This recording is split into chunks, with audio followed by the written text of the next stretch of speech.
Ahora, sí fue muy penosa la forma, ¿no? Porque al final que te eliminen con 7-0, pues digo, ¿qué discutes, no? O sea, no puedes decir, nos fue medio mal, ¿no? Nos fue terriblemente mal. Pero yo sí me quedé pensando, incluso lo tuiteé en algún momento, ¿cuál es el criterio para correr o no a un director técnico? Porque sí de repente creo que sería espantoso ser director técnico porque es como muy ingrato, ¿no? Empiezas a ganar y todo el mundo te ama, ¿no? Lo que mismo que le pasó al Piojo ya mucho, ¿no? Y el día que pierdes, claro, hay de perder a perder, pero al final es perder, no importa si fueron 7 o 12, perdiste, ¿no? ¿Cuál es el criterio que se usa para decir, no, este no funciona, vámonos? Pero si gana 20 seguidos... Bueno, ahí cada país y cada directiva, en este caso, cada federación tiene sus criterios, ¿no? Y tienen mucho que ver con quién está al frente. La realidad es que si algo ha caracterizado al fútbol mexicano en términos de selecciones nacionales, pues es que nunca cubre procesos. No tiene la paciencia para cubrir los procesos, para ir dejando que las cosas se vayan dando. Efectivamente, cuando Osorio sumaba victorias sin derrotas, entonces Osorio era lo máximo. Pierde por una humillante goleada ante Chile, que sí fue humillante, Terrible. pero y entonces es lo peor y hay que quitarlo. Por supuesto, y lo digo con mucho respeto para muchos entrenadores que en su momento han tenido su oportunidad en selección y han mostrado sus fortalezas, pero también sus carencias y debilidades, ya salieron muchos a reclamar que por qué Osorio. Digo, es la forma como... ¿O en contra? No, en contra, ¿no? La verdad es como subirte al barco aprovechando que el técnico nacional tuvo una humillante derrota, entonces yo salgo, levanto la mano porque en el fondo lo que quiero es regresar, ¿no? Y empiezo a criticar al entrenador que además es extranjero, ¿no? Sí, claro, colombiano. Ajá. Entonces, yo la verdad aquí lo que... Se va a quedar, no, eso ya es un hecho y bueno, me parece que está bien, ¿no? Yo no sé, yo no creo que... A mí me parece que está bien, a mí, sin ser un especialista en fútbol, Sí, porque no lo soy, sí, ¿no? A mí me parece que si él sigue teniendo la confianza de los jugadores, es importante permitirle que continúe.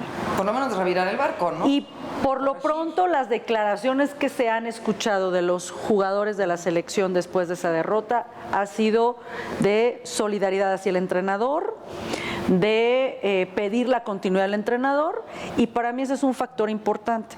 Está bien, va a ser difícil que recupere la confianza de la afición, sí, pero yo creo que lo puede hacer. Lo primero, o para mí, en mi humilde entender, lo más importante es que el entrenador tenga la confianza de los jugadores. Sin duda, ¿eh? No, bueno, si no creen ellos. Porque si los jugadores le hubieran perdido la confianza a Osorio, no hay manera de revertir el proceso, Ahora, ¿no? también escuché, porque luego sí me quedo escuchando programas de deportes también, y bueno, básicamente decían, a ver, ¿es el entrenador o es el nivel de los jugadores? Eso ya lo escuché, o sea, mucha gente sí, especialistas en deportes estaban diciendo, a ver, tampoco está dando ya el nivel ahorita a los jugadores mexicanos. Eso estaban diciendo, tal cual. No sé tú qué opinas de esto. Yo pienso que ya tenemos muchos años sobrevalorando a los jugadores mexicanos. Ese es mi punto de vista. O sea, la situación para mí es muy clara. Chile es hombre por hombre un equipo superior al equipo mexicano. Sí, tal cual. Tal cual. Es un equipo que es campeón de la Copa América, ¿no? Es el campeón vigente. Hay que recordar que esta edición es una edición especial por el centenario, ¿no? Pero es Chile es el campeón defensor de la Copa América y hay que recordar que Chile le pegó a Argentina. Sí, sí. En la Copa América, o sea, no es cualquiera. Sí, claro. Y siento que al jugador mexicano en nuestro país se le sobrevalora mucho. ¿Qué habría que hacer entonces? ¿Reubicarlos? No, yo creo que es romper todo un esquema que... Y otra, también realmente llegan y se la rifan, porque yo también me pongo a pensar, a ver, ¿por qué un jugador que está jugando en Europa, ¿no? Lo mandas para esto, ¿y por qué se va a lastimar una rodilla? Pues si le pagan más jugando en Europa y dicen, no, pues no me la juego toda, ¿no? Pero ahí entrarías a un tema de ética donde por principio de cuentas ser, el jugador mexicano cobra. Sí. Viene con la selección y cobra. Sí, muy bien. Ojo. Si no estás dispuesto, es válido que te quieras cuidar, pues entonces no participes en el proceso. ¿Que nunca viene? ¿Que siempre dice que no? ¿Vela? Vela, pues dice que no, pues ¿para qué? No. Digo, no sé cuál es el tema con Vela, yo creo que hay mucho más allá de esto, pero son cuestiones de negociaciones sí. También, ¿no? Pues es que también se politiza mucho el tema, y entonces se olvida mucho la parte deportiva, yo siento, no sé, algo tenemos que hacer, porque si no somos pamboleros en este país, ¿qué somos, verdad? ¿Qué somos? Digo, bueno, yo espero que los juegos también somos clavadistas. No, bueno, muchas cosas, no nada más somos futbolistas.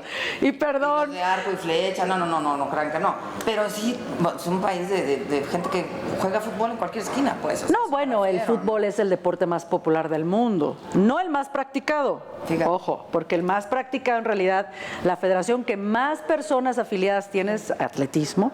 Ah, ¿de verdad? Sí, claro. Mira nada más, ven porque me encanta, porque ya se me saca todas mis dudas. Oye, wow, atletismo. Y sin embargo, en atletismo, ¿cuántas estrellas hemos tenido? Sí ha habido. Hemos tenido, y yo espero que después de una sequía importante, por lo menos en caminata femenil, en los Juegos en Río, tengamos por ahí una buena noticia. Oye, taekwondo me encanta también, ¿no? Sí, bueno. Sí, tenemos 4 representantes, sí. Los 4 con opciones reales de medalla. Así es. Hace poco estuve con Rommel también, Pacheco, me encanta, encantador muchacho, la verdad. Y bueno, ¿cómo es tragaños, Aparte parece que tiene 12, tiene 30, no, yo ni le creo. Es más, por estos días era su cumpleaños, ¿verdad? De Rommel, en julio, si no mal recuerdo. Y bueno, clavados igual, ¿no? Tenemos gente maravillosa. Hay que recordar, hace 4 años se ganaron 7 medallas. De esas 7 medallas, 3 fueron de clavados, ¿no? Otra vez tenemos opciones y por supuesto,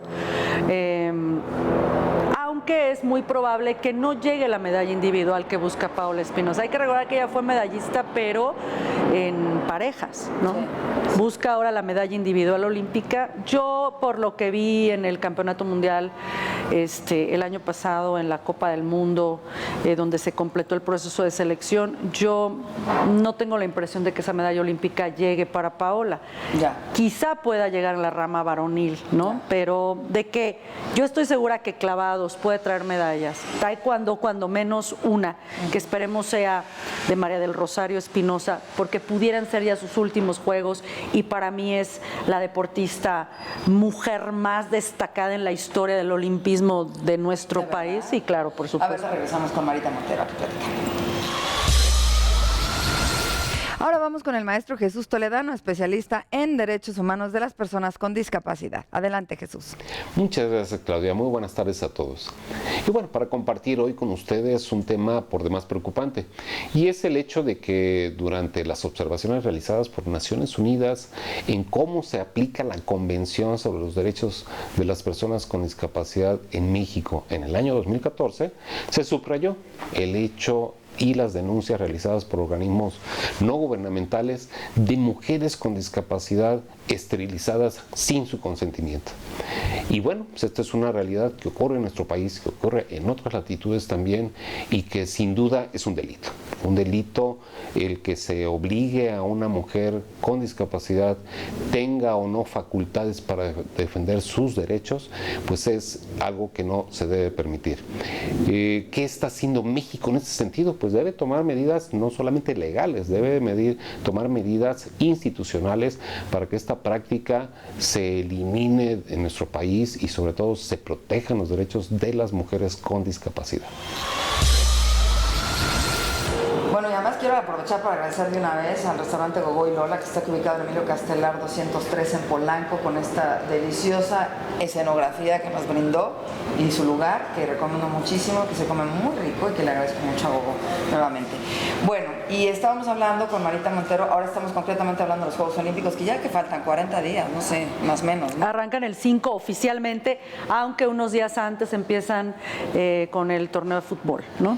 Ahora, y estábamos hablando de quiénes creemos, o quién cree, Mara, que como especialista en el deporte podamos traer medallas, ¿no? ¿En qué disciplinas?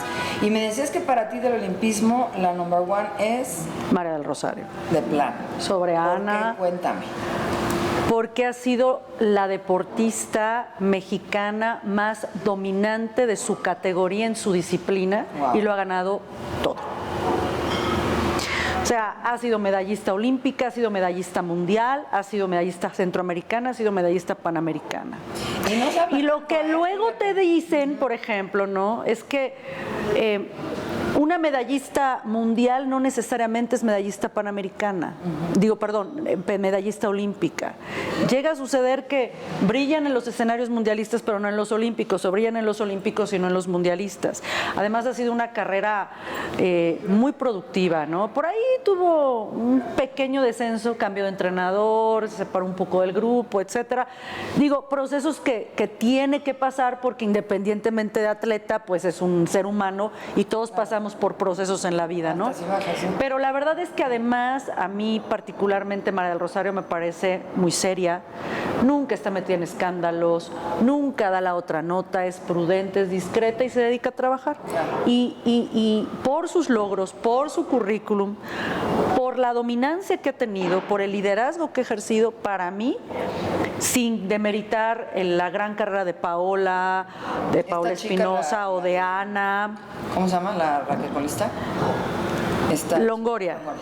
Pero Longoria no tiene una medalla olímpica al final, ¿no? Entonces, digo, porque así es, ¿no? Los calendarios, pero a mí me parece que María del Rosario ha sido, además, muy constante en un deporte de contacto, que eso te implica otro tipo de trabajo físico y de cuidado de la carrera para poder evitar al máximo las lesiones. Claro.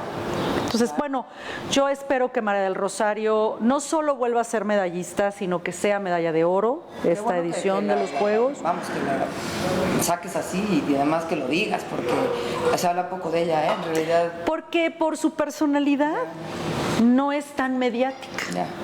Aunque su deporte es popular, digo, hay muchos niños, muchos jóvenes que practican el taekwondo. Sin embargo, no son tan publicitados los deportistas de taekwondo como lo son en otras disciplinas, a pesar de ser un deporte que verdaderamente ha colmado a México de muchos grandes momentos y grandes capítulos, ¿no?